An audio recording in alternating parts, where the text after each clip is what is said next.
What's going on, guys? This is Matt, and today I'm going to be showing you guys what I think is quite possibly the best $850 gaming PC using all new parts. Now, prices are always fluctuating and changing, but links to all the parts mentioned will be in the description down below, so you guys can go check them out there. Now, before I get into the part selection and rationale, let's go over what kind of performance you can expect to get from this system. In GTA 5 at 1440p high settings, you can expect to average just below 90 FPS, with infrequent drops into the upper 70s. In Battlefield 1 at 1440p ultra settings, you can expect to see an average of 84 FPS with a low of 73.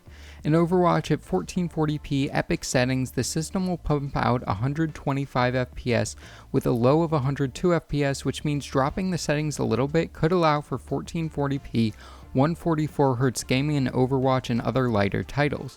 Overall, this will be a great system for gaming at 1080p, 1440p, and even 4K with some games. Now, the $850 just includes the cost of the PC components and does not include the cost of an operating system, but that's okay because Windows 10 can be run for free indefinitely, with the only real caveat being a few disabled personalization features and a small watermark on the bottom right of your screen.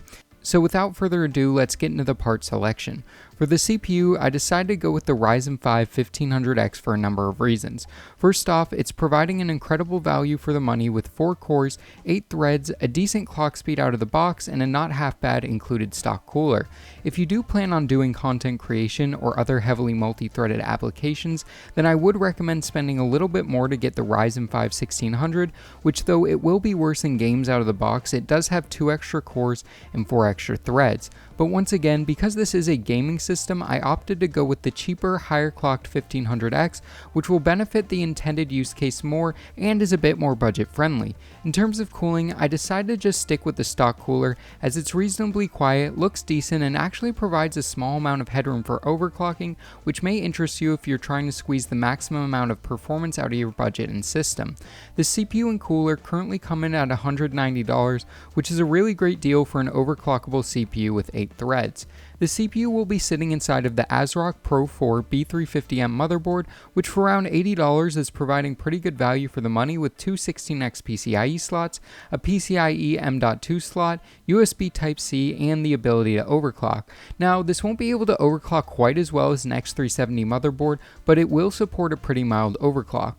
Overall, you're trading a few premium features you would get with the X370 chipset, but you're saving a fair bit of money by going the B350 route while still keeping all the essentials.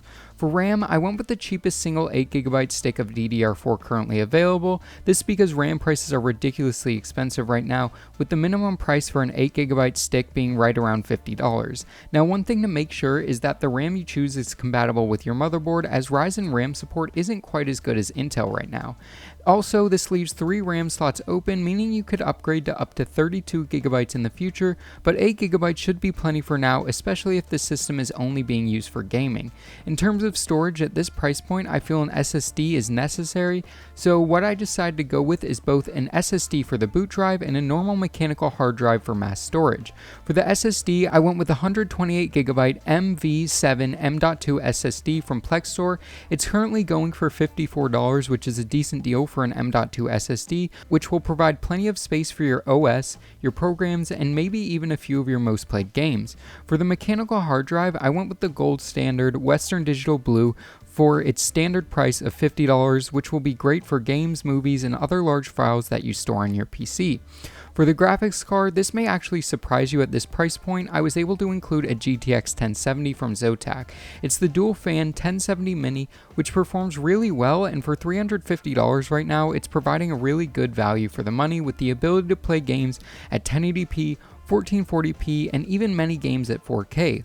Also, the 8GB frame buffer means this card will be great for many years to come, even as games become more resource and graphics memory intensive.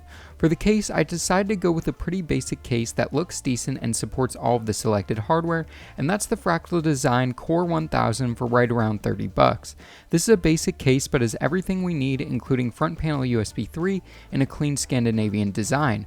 Obviously, this is just what I would pick at this price point, but feel free to pick whatever case you like that supports a micro ATX board. Finally, for the power supply, I went with the trusted EVGA 500 watt 80 plus certified power supply, which I've personally used a number of times and have never had a single problem with. Now, 500 watts may not sound like a lot for a system of this caliber, and even though this is a powerful system, it will only consume 300 watts under full load, meaning there's plenty of headroom for expansion or light overclocking. All in, for $850, you're getting a very powerful gaming machine with an 8-thread CPU and top-tier graphics card. Overall, this system's providing an amazing amount of performance for the money that just 1 year ago would have cost roughly 50% more. So yeah guys, I think this wraps this video up. If you enjoyed it, make sure to give this video a big thumbs up, as well as consider subscribing for more PC and tech related content in the future. And as always, this is Matt from Tech by Matt, signing out.